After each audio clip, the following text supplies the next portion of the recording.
Le livre de l'Ar-Rahmaniya, interprété par le livre des dons de Dieu, suite.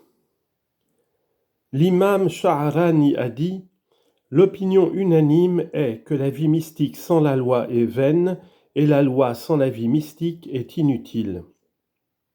Et celui qui voit une contradiction, mukhalafa, entre la vie mystique et la loi, c'est par suite de son imperfection dans la vertu. Car la vie mystique est le terme des degrés de la voie et de la loi. La loi n'est parfaite que par l'acquisition de la vie mystique. Tu peux comparer cela à un jugement pour mieux le comprendre. Si le juge rend un jugement extérieur, sans connaître la cause, ou s'il apparaît que les témoignages ont été faux, son jugement ne vaut ni à l'extérieur, ni à l'intérieur, il est nul. Mais si les témoignages sont sincères, son jugement sera valable à l'extérieur et à l'intérieur. Il en est de même pour les actions faites avec une intention pure ou faites avec hypocrisie ou duplicité. Sidi Ibrahim el-Matabouli a dit « La loi est semblable à l'arbre et la vie mystique aux fruits, chacun a besoin de l'autre. » Sidi Mustafa al-Bakri a dit dans le Kitab Es-Saïr wal-Suluk, la loi consiste à exécuter les choses commandées, mamourat, et à éviter les choses prohibées d'une manière absolue.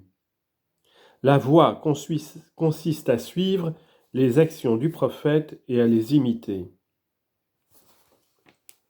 Al-Manawi a dit « La voie est la marche vers Dieu propre au progressant par laquelle il traverse les étapes, manazi'i, afin de progresser vers les stades, maqamat.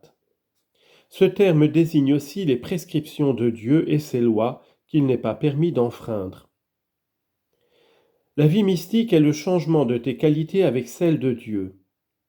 La loi est l'ordre de se conformer et de s'attacher au service de Dieu, Robodiya. Dans l'ouvrage Tuhfat as-Salikin, il est écrit « La loi est ce qu'a apporté le prophète selon ce qu'il a dit « Je vous ai apporté une loi blanche, pure, que nul autre avant moi n'a apportée.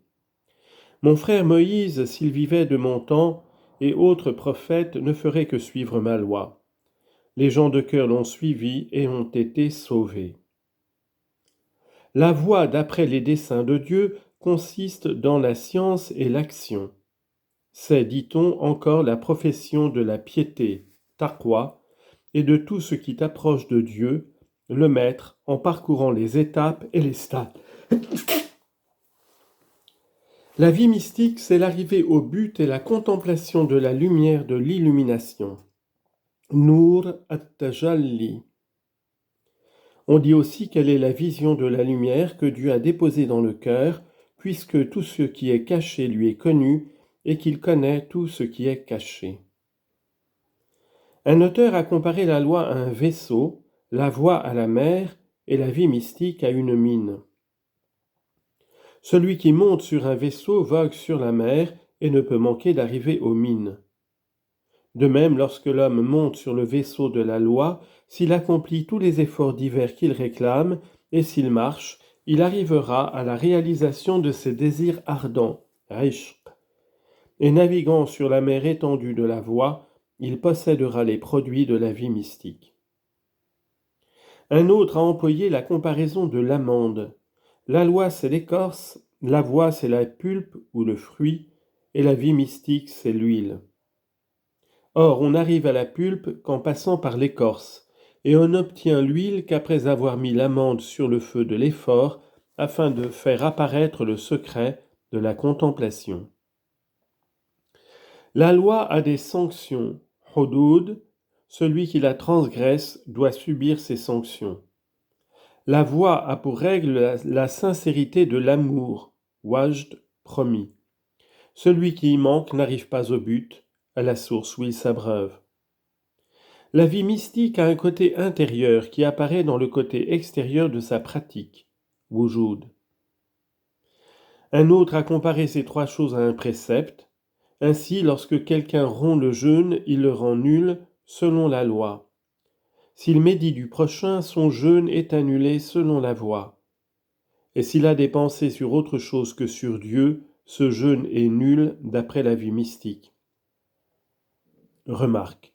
Sache que la vie mystique repose sur des signes et des secrets cachés, sur des énigmes et des sens cachés, merveilleux et élevés.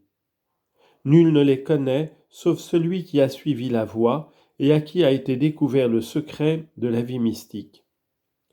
Et lorsqu'il a compris ces signes, Isha Ra'at, il reçoit l'inspiration des choses qui lui sont annoncées. Mais s'il garde en lui-même ce que Dieu lui a montré et cache les secrets qui lui ont été révélés, Dieu lui accorde ses faveurs avec abondance et lui donne les protections dont a besoin le voyageur. Chose à cacher au public. Aussi, lorsque Ibn Abbas interrogea le prophète sur ces questions en lui disant « Ô envoyé de Dieu, je parlerai aux gens sur ce que j'ai entendu. » Le prophète lui répondit « Oui, à condition que tu ne dises pas aux gens des paroles que ne saisirait pas leur intelligence, car ce langage serait pour eux une cause de trouble. » Ibn Abbas rapporte aussi ces paroles de l'envoyé « Je connais les paroles de Dieu qu'il a révélées au sujet de la science. Si je vous les répétais, vous me traiteriez d'infidèle. » Sulayman el-Farisi a dit « Si je vous disais tout ce que je sais, vous diriez que Dieu ait pitié de celui qui aura tué Sulayman. » Abu Hurayra a dit « Mon ami m'a donné 2 sacs de science. J'ai pris l'un des 2 pour vous le partager.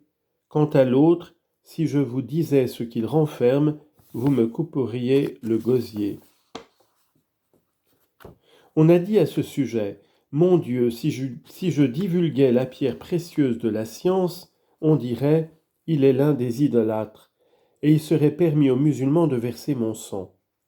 Car ils trouveraient mauvais ce que je leur dirais de bon. Aussi cacherais-je les pierres précieuses de ma science, car je passerais au milieu des ignorants qui m'écraseraient. » Dans ce sens, l'imam Ash-Shafa'i a dit « Je cacherai de tout mon pouvoir ma science aux gens ignorants, et je ne jetterai point des perles aux hommes morts. » L'imam au Carrier. Car si Dieu se plaît à m'accorder ces dons, et si je rencontre des gens capables d'acquérir la science et d'écouter des sentences, je tirerai du profit et je mériterai leur affection. Sinon, je garderai tout dans mon cœur et je le tiendrai secret. En effet, celui qui donne la science aux ignorants la gâte, et celui qui la refuse à ceux qui la méritent commet une injustice. À cause de cela, le progressant qui se croit obligé de donner de l'abondance de ce qu'il sait s'attire l'opposition de ses amis qui l'accusent à faux et le calomnient. Le secret est de rigueur dans ces questions.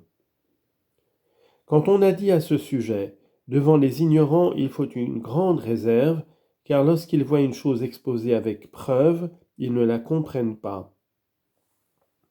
Si tu es un voyant au milieu d'aveugles, garde la vérité secrète, puisqu'ils ne l'acceptent pas.